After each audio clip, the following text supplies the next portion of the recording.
I want to talk about something that a lot of people don't want to talk about. Here come Hump Day Hot Topics with Whoopi, Sunny Hostin, Joy Behar, Sarah Haynes, and Jedediah Bila. Now, let's get things started.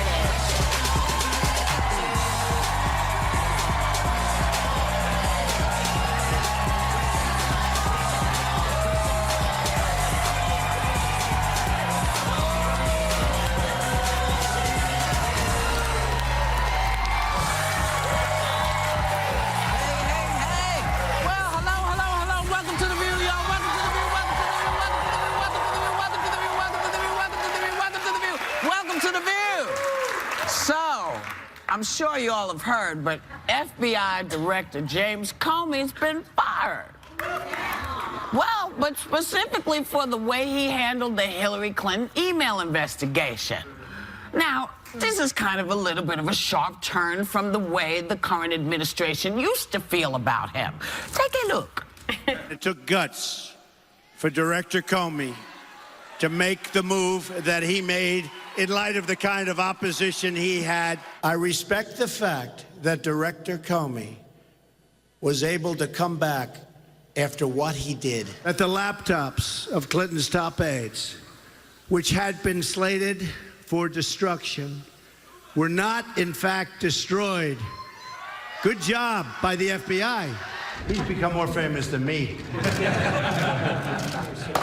And is that what broke up the whole situation, that he, in fact, became more famous than the guy that's sitting there? Maybe those were the true words. I think what broke it up was a criminal investigation into the Trump campaign's ties to Russia. Mm-hmm. That's what broke up the bromance. Hell has no fury like an orange demagogue scorned. Well, I found it funny that I was watching Kellyanne Conway last night, and these clips were shown to her. Like, they rolled out Kellyanne? They rolled her out. We haven't seen her in a while, but she's back. And she came out of her crypt. they pretty much, there were clips shown, one after the next, about, look at what he said about this, Right. What's changed. Well, that was him before. This is him now as the president. And she kept, that was all she had to give, was Right. Yeah. He's changed his mind. Now he's acting as the president today. Because they're getting very close to... There might be a good... The silver lining here to me was that maybe they're getting closer to finding, like maybe there is actual evidence they're about to reveal, because why else would he be like so scared right now that he's kicking out Comey? What I thought was very telling was the letter that to Director Comey that the president, 45, because I don't want to say his name now either. Oh boy. That 45. He says in the second paragraph, while I greatly appreciate you informing me on 3 separate occasions that I am not under investigation, I nevertheless concur with the Justice Department, with the judgment of the Department of Justice, that you are not able to effectively lead the Bureau. Now, I am not a betting person, but I did spend some time in the Justice Department. No. And I would bet the farm on the fact that that is a complete and total lie. There is no way that the director of the FBI met with the target of the investigation to tell that target that he is not under investigation. It is unethical, it is illegal, and it did not happen. And it's funny if this was all about, it's funny if it's all about Hillary Clinton, that the only thing mentioned in the letter from the president was Russia. Yes. That was the only thing in the letter mentioned. But that didn't happen. Isn't the reason that he fired Comey doesn't have to do with the fact that he's upset that Hillary Clinton got the shaft from Comey? I mean, that was the reason. I mean, his affection for Hillary is so touching all of a sudden, isn't it? He's very worried about her. He's concerned about Hillary Clinton. Yeah. But you know I had mixed emotions about it, because on the one hand, I was really glad that he was fired, because I feel like Comey's been a problem for a long time. I said, you know, last week on the show, I don't think he understands his job or what his role is supposed to be. He's injected himself into stuff. He was a problem back in 2015 when President Obama was trying to get body cams on police officers, and Comey suddenly became a political commentator out in the scene talking about the Ferguson effect and the anxiety it's going to place on police officers. That is true. So he's been a problem for a long time. I'm glad he's gone. With that being said, the timing of this, if you're citing in the letter that you have a problem with Comey as a result of something that happened last summer, why are you firing him today? Why didn't you fire him last summer? It doesn't make any sense. Well, you know why. It doesn't make any sense. It doesn't make sense. Because every time, and you know this, you just said it, every time they get a little closer to this investigation and uncovering the corruption that he's involved in, he fires them. One thing I want to add, though, because Trump will come out inadvertently and say, or intentionally, whatever, and he will say, this is fake news, this is fake news, this is the fake media coming after me. I just want to say there's a lot of conservatives out there. Charles Krauthammer, who is, to conservatives, he is a hero, on air yesterday on Fox News saying to fire him summarily, meaning Comey, with no warning in the middle of May over something that happened in July is almost inexplicable. I was reading articles in the Daily Caller, conservative site, citing the Wall Street Even Journal. John McCain has come out and said this is inappropriate. Many Republicans, many conservatives. So this is not a fake news story. This is highly suspicious to anyone who's been watching. It can't be a fake news story when, in fact, we have you praising the man, and now we have you, and you were praising him for what he was doing with Hillary Clinton. So it makes it kind of odd when you say, oh, and boo-hoo, this is how I'm feeling. But you know what? The big other question is, who is going to take his place? Because there's a rumor, and I want y'all to take this calmly, that Rudy Giuliani. All right, just get a hold of yourselves now, damn it. Get a hold of yourselves. Is in the running to replace Comey. Now, I thought, now call me crazy, I thought that he was also under investigation because he was bragging that he had information from about the FBI. Well, yeah. So I wonder if you know who forgot. See, because he's got so much going on. I think he's forgetting stuff. The job but you is know much harder than he thought it would be. Apparently. It's much harder. Much harder. Apparently. I wonder what is, and you know, in our Hot Topics meeting this morning, when I heard this about Giuliani, I mean, I was crazed about it, because I think what we need to figure out is what happens to the investigation now into the Trump campaign's contacts with Russia. What happens to it? It depends on who, it depends on who goes in there. So what they need to do is get a... I think they need a special counsel. Yes. They need a special counsel. McConnell doesn't agree with that. So well, but you know, Mitch McConnell, just take care of what you're supposed to take care of. Hush up. But the problem with the special counsel... Just hush up. Right? He doesn't think it's necessary. I think the problem with the special counsel, though, is that counsel has to be appointed by either the FBI director, the president, or the deputy attorney general. Yeah, the deputy so the president and the attorney. So how do they know anybody who's not being investigated? That's the point. That's the problem. Yeah. And I mean, even if even if this special counsel is appointed, that special counsel would still have to then report to the Department of Justice in terms of bringing charges. Jen's saying a lot of the conservatives are coming out. Won't there maybe be a backlash? Well, Republicans should stand together if they care about their own credibility and should say, we're not going to approve a new FBI director until we have a special prosecutor. Republicans should stand together if they give a poop about the country. That's right. They should be I agree. Forget everything else. This report, now, it is so complicated that it requires someone who can actually see the forest for the trees. I am 100% on board with you. And you know what? I can see the forest for the trees. That's why I'm saying we'll be right back. Still ahead, facing reality. Dance moms Abby Lee Miller's headed to jail. And Real Housewife Teresa Giudice's latest legal trouble. Do they think they're above the law? There's only one place where you'll find the hottest topics. That's what we do. Yes, anything goes with the biggest names in politics. Senator Bernie Sanders. Governor John Kasich. Elizabeth Warren. Hit our table live. Condoleezza Rice. We have a different kind of president. We've never had somebody who's never been in government. He made me love George Bush, I'll tell you that. Wait a minute. Yeah, hell just rolls over. You just can't miss The View. Head on The View, who became junior Olympians while homeless, share the incredible strides they've taken. Plus, getting a live surprise that's gonna leave them speechless. And the Big Bang star, Mayim Bialik.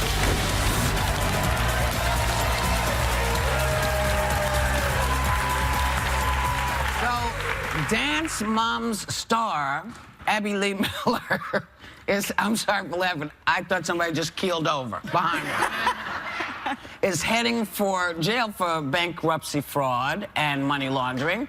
And another reality star, Teresa Giudice, who did a year for 41 counts of fraud, is being warned about violating her parole. Is there something about reality stars? Because, you know, the new guy is also a reality star. Yeah, and he doesn't pay any attention to the law either. So is it that these folks who have been in reality television feel they're above the law? Yeah, I think so. Maybe they don't get the memo about like paying taxes and like the rest of us get all these memos. But what was really funny to me about Abby Lee Miller is that the way she looks at jail. Her quote is, "I'm just gonna pretend I'm shooting a movie and we're on set and I'm there for 10 months and that's how it's gonna be. And she's gonna learn Spanish and she's gonna use her time reading." That's and I'm smart. thinking to myself, and I'm like, okay. But jail's not supposed to be a vacation. It's not fun. Like, you did something wrong. Right. Like, Martha you know, Stewart wasn't baking cookies when she was in jail. Like, you know, it doesn't read very Orange is the well. New Black. There's a character that's similar, and she did bake cookies. So, yeah. That was surprising to me, just because anyone that has been inside of a prison, either federal or local or state, it's never a picnic. So yes, maybe you get time to. Well, I'm sure you do don't want to certain depress things. yourself going in. You're already depressed. Yeah, Yeah. But You know, so- it's striking that she still doesn't seem to understand the import of her actions. But I don't know why all the reality stars are getting into trouble. Maybe it's the newfound fame. Maybe it's that they, because a lot of it is about hiding the newfound money. But so why she not? tried to That's hide. what I'm saying. Did they not get the memos about?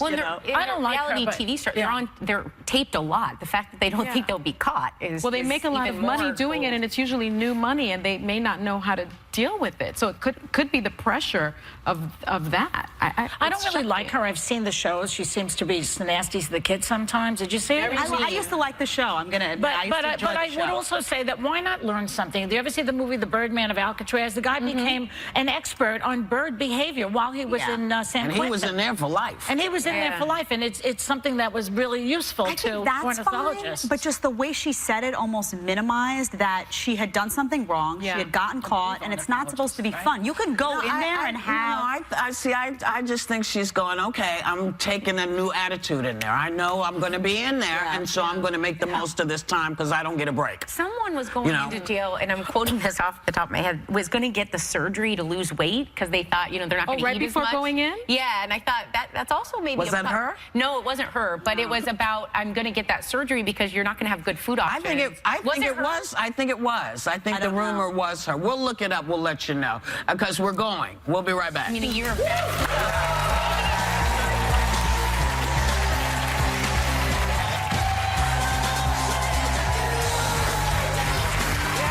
So welcome back. Every parent has rules about their kids' use of social media and technology, and the Washington Post listed a guide of how to handle it when their friends' parents have different rules than you do.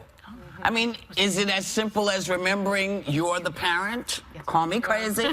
That's a big part of it. I mean, my kids often say to me, but Janie can do it or Joshua can do it. And I always say, and their last name is? Because if it's not Hostin, it doesn't matter to me what they're doing. I can tell you what the Hostin kids are doing. But I do find that you have to also speak to the other parents because you have to know what the rules are in their homes as well. I've heard these stories, that kids see porn for the first time on their friend's computer at their friend's home, as opposed to in your home. At your house. Well, I have so many cyber sitters on my computers. My kids have trouble doing science homework. I gotta chill out a little bit. I remember somebody reminded me, and I brought this up yesterday to you guys, about how when you send your kid to somebody else's house for a sleepover, ask if they have guns in the house. Absolutely. Who even thought of such a thing? Absolutely. I'm speaking from a little bit of a privileged seat because my child doesn't walk yet, so I haven't dealt with this. But I think you arm them for the world they're heading into, not try to change the world to fit them. So I think these are opportunities where you say, every mom and dad has a different rule, and this is our rule, and this is what we stick by, because I also think it's the beginning of conversations where everyone else is doing things and you're not. So you want them ready. Yes. It's just technology right now. It may be drugs, it may be drinking, it may be smoking. Well, Everyone it's else is doing everything. it. Yeah, It's everything. you want to arm them for when they're going to be the one person that doesn't do it. And that's very difficult because when you're the one that's left out as a kid, when you're the one that doesn't have an Instagram account, when you're the one that isn't allowed to play Black Ops decapitation, murder, kill video. That's not actually in the title, but I know what you mean. That can be very difficult. And what I have found in terms of this gaming, a lot of kids game socially together. Yes. They do it, they play together. And so if your kid is the odd man out, that's very difficult. And also studies show that this socialization with gaming makes them a better fit in the world and with their friends. Listen, I game with folks all the time. Yeah.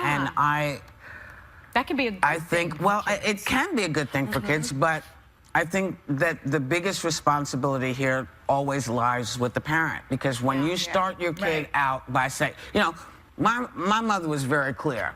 You say, so-and-so's doing it. She said, well, if they jump off the roof, you gonna jump too? That's right. And then you have to really think about it. Yeah. One thing that my daughter does not allow Luca to have an iPad or an iPhone. Yeah. He's not allowed, but he does it when he comes to my house.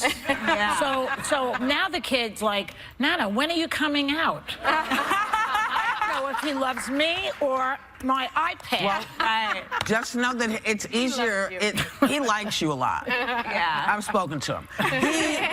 But the idea that, you know, in my house, these are my rules, and that has to, you have to stick by that, because these are not your friends, these are your kids. But also, I would explain, just from, I don't have kids, but having worked with kids a lot and been a dean, one thing they used to come to me and say is, we don't know why we're not allowed to do this. So I think it's important to explain, if you don't want them to play a certain game, explain why. Otherwise, they go to their friends and they play the game on their computer and they don't understand your reasoning. And I think some of these kids, if they know why, sometimes they're more sensitive to taking the advice and understanding what the parents are coming from. I don't know if I believe that. I believe you can give a kid an explanation and they can come back and ask you for another one and another one and another one. Because I said so. Well, it comes down, you know, it comes down to that. It comes down to that. When I say no, that's what I mean. And the consequences of discovering that not only have you lied to me, but you went over there and did what I told you not to do. You have to. You gotta follow through though. You can't be like, oh, I felt so bad for her. We'll be right back. Next, three sisters who didn't let homelessness keep them from reaching the Junior Olympics are back on The View. You'll be blown away by how their lives changed and the surprise we have in store right after this. Oh my God, you're kidding me!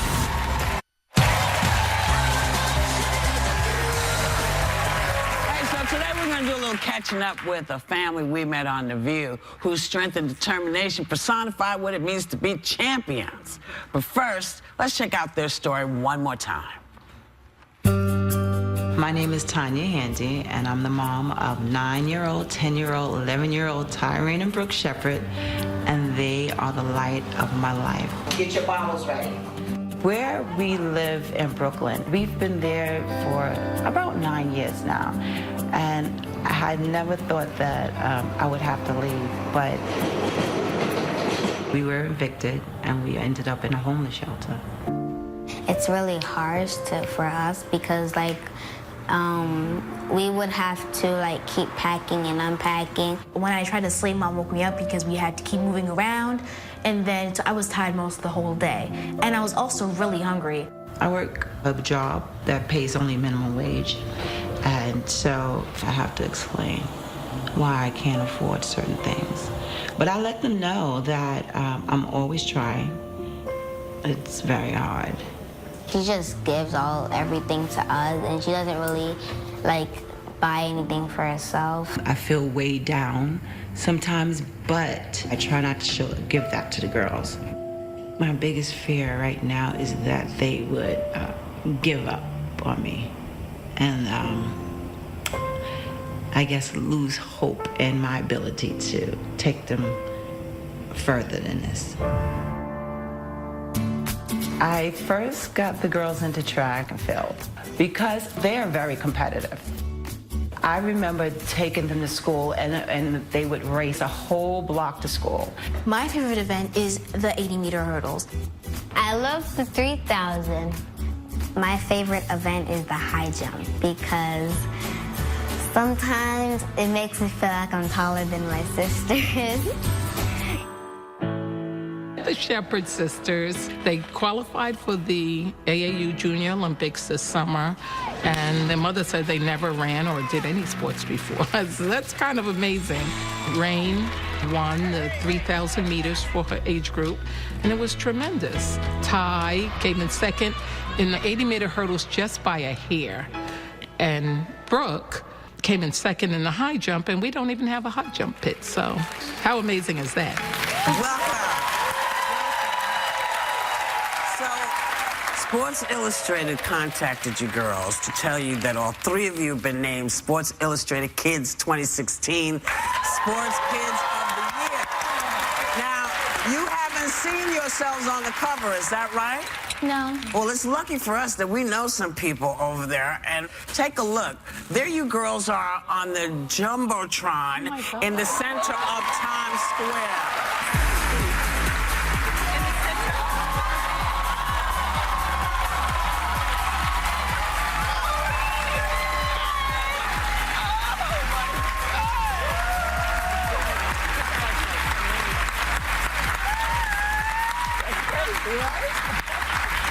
How does it feel? How does it feel? How does it feel I'm to see excited, that? right? You did this. This is what your hard work did. Kind of fantastic.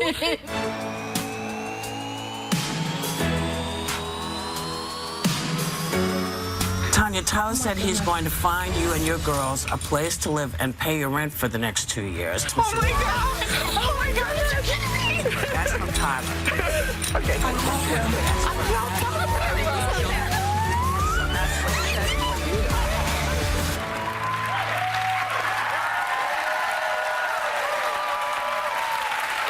So, please welcome Tanya Handy and her three junior Olympians, Brooke, Rain, and Ty. Hey.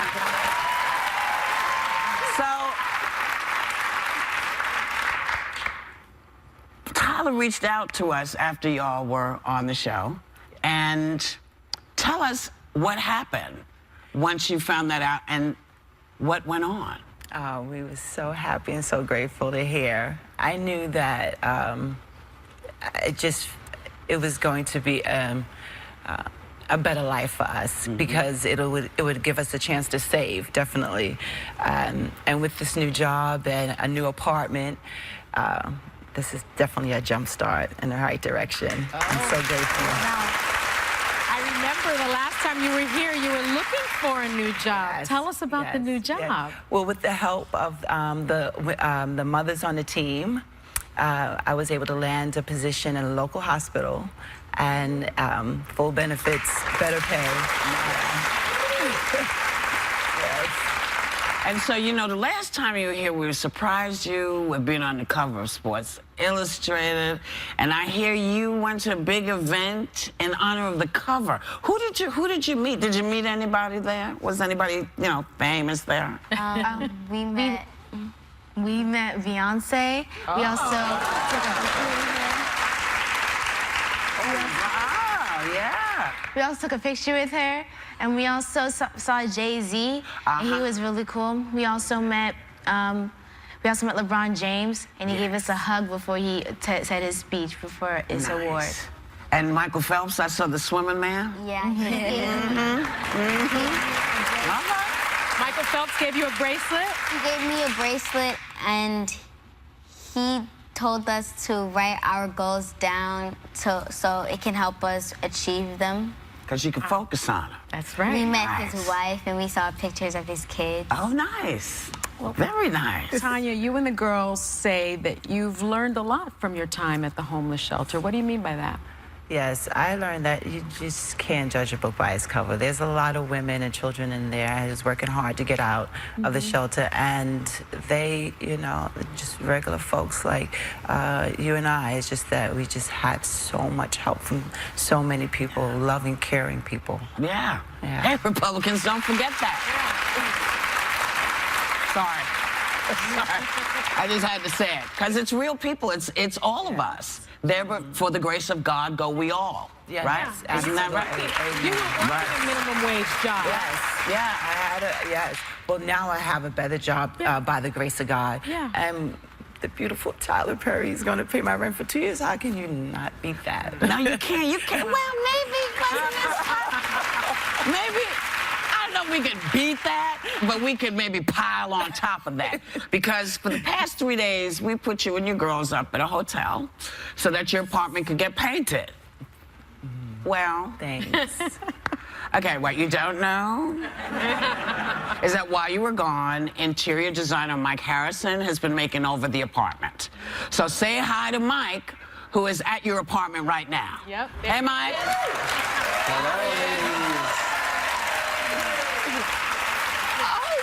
Yes. Well, Tanya, here's a look at your apartment before. You and the girls have been sleeping on air mattresses and have no furniture, so Tyler Perry has paid to have your new apartment fully furnished as well. So let's check it out. Mike, why don't you open the door and let us in? Yeah, let us in. Let us in. I hope you're ready. Welcome. First, I'm going to show you, Tanya, your brand new space. Oh my.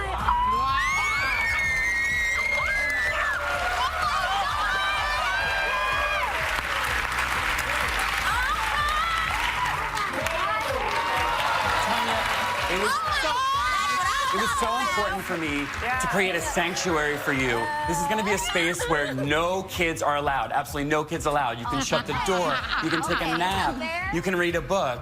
You can do it all. How's the living room, Mike? How's the living room? Are you ready for the living room? Yeah. All right, here we go. Yes. Oh, my God.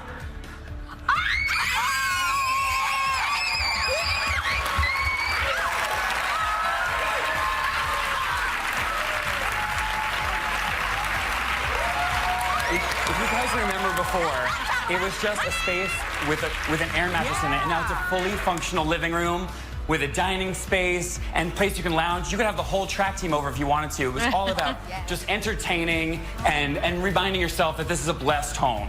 But are you ready for the last thing? Saving the best for last. You gotta show them the girls' rooms. We gotta see them. Girls, You know. it's your bedroom. Come with me. Oh yeah. Look. Oh, my.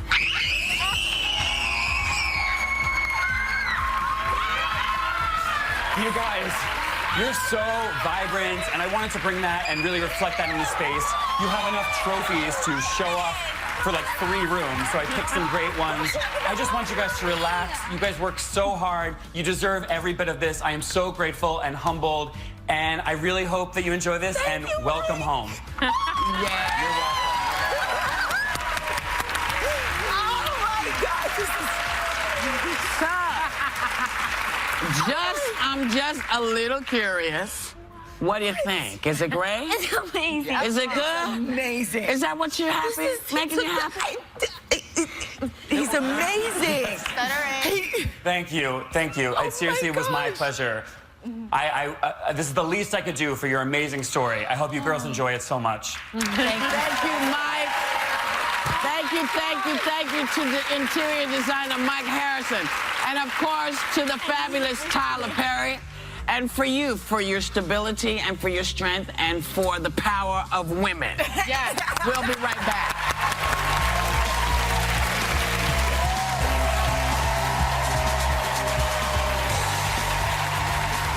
Hi, everybody. Mayim Bialik here. It doesn't take a neuroscientist to know what a terrific show The View is, and I'm coming up next. How hot can you stand it? Well, this May, things are on fire. Oh, yeah. Because everyone's coming and bringing their hot view. You're not going to hear what we do anywhere else. And think these political heavy hitters have nothing in common? Wrong! They're both hitting the table. It's going to be interesting. And if he thought hosting the biggest night in Washington was huge, wait till this Daily Show star hosts the...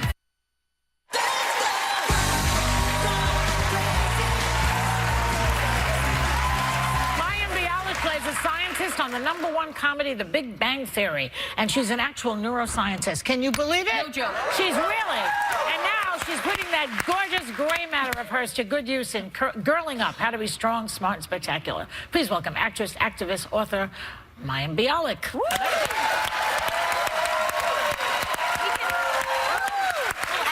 List of accolades, also a big Hillary supporter. A bleeding heart liberal in general. Okay, in general. And a second-wave feminist, so yes. She recently gave an interview where she credited her loss to Jim Comey's letter and the Russian WikiLeaks. She also mentioned misogyny. How did you feel about her explanation? What did you Starting think? out with the easy question. Yeah. Just want to get it out of the way. We thought, this is The View. You know, I think a lot of things don't make sense to me that have happened in a lot of different ways.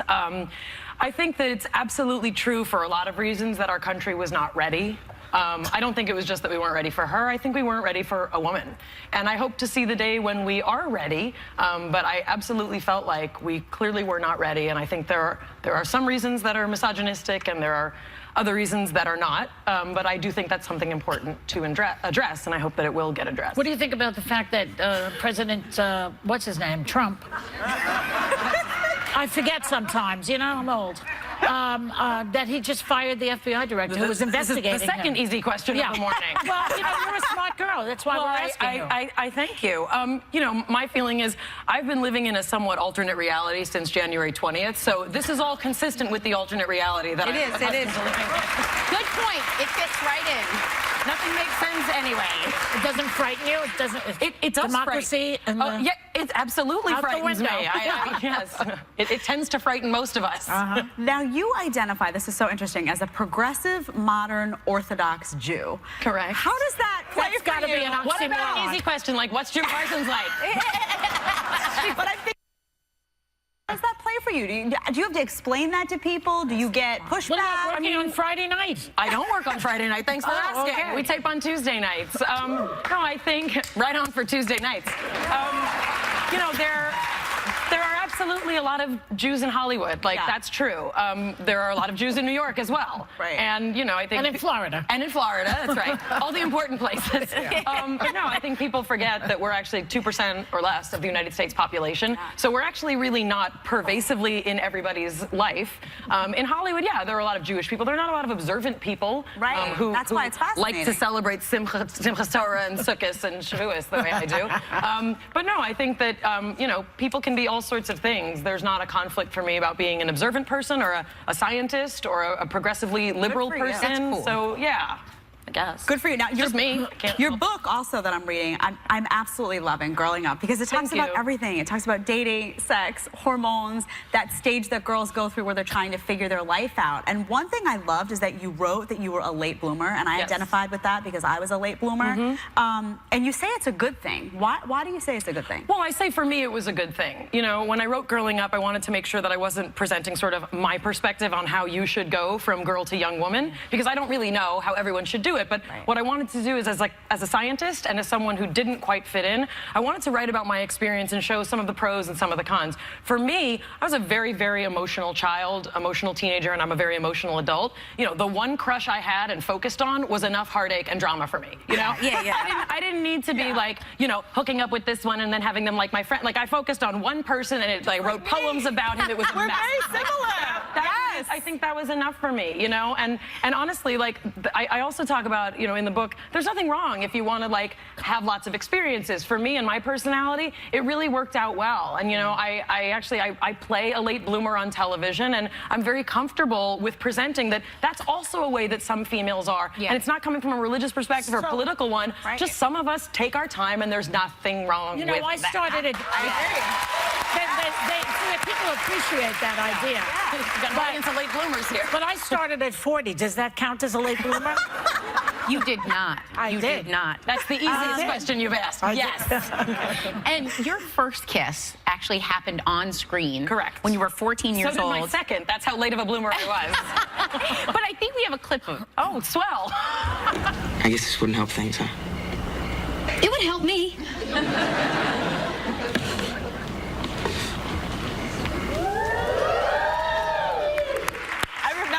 I loved this show. I loved this show, and I remember watching it, and I remember loving that moment. I just want to have one moment of connection with you. We do have a picture of me. I was once hat shamed. And people said that I looked like you, but I think that's an insult to you because your hats were much cuter than mine. I think you were much cuter than I was. No, look at my hat shaming. Everyone's like, who are you, Blossom? You see? Those are dead plasticine. Making sardines great again, right there. That's right. That's weird.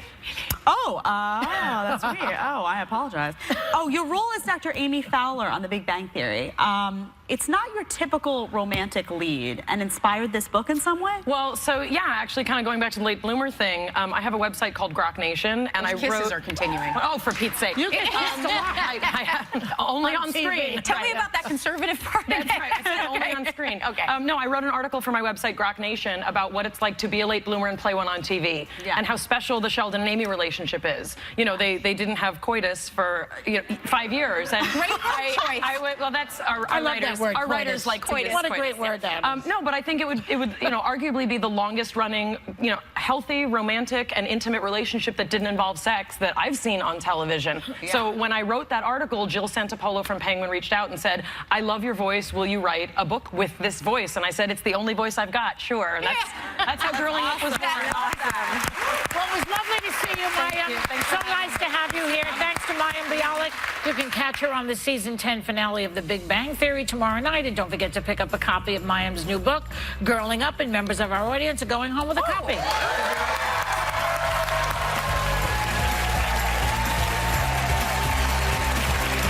Patti LaBelle's hitting a high note live on The View with something she's never done before. Plus, does Super Bowl champ Drew Brees worry about his kids taking hits on the field? He's tackling hot topics tomorrow. Hey, have a great day, everybody. Look at what they gave us. Look at that. Look at that. Have a good day. Take a little time to enjoy The View. Thanks for watching. Thanks for coming. Yeah.